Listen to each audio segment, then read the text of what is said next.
Dalam sebuah hadis riwayat daripada Abdullah bin Amru radhiyallahu anhuma, sabda Nabi sallallahu alaihi wasallam, Nabi kata qad aflaha man aslam.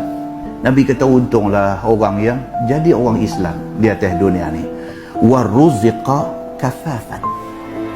Dia menjadi orang Islam yang direzekikan kepada dia rezeki yang mencukupi. Kafafan, cukup.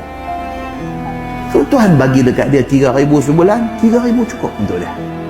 Beruntung dia. Dia bukan satu orang manusia yang tamak, yang 3,000 tidak cukup, mau 30,000, 30,000 tak cukup, mau 100,000. Maka untuk nak memenuhi nafsu serakah dia ni, dia sanggup membujang lalu melintang patah kerana nak cekau ambil 30,000 sebulan. No.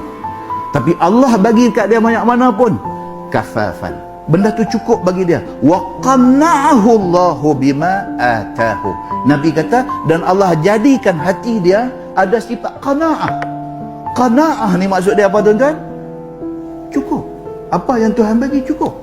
Sifat cukup dengan pemberian Tuhan tu, itu dia panggil sifat qanaah. Dia adjust kehidupan dia sesuai dengan pendapatan dia. Allah bagi dekat dia jadi orang Islam, Allah bagi dekat dia rezeki yang mencukupi, dan Allah bagi dekat dia sifat qanaah, sifat lega dengan apa yang Tuhan bagi dan bersyukur atas nikmat Tuhan. Beruntung orang itu.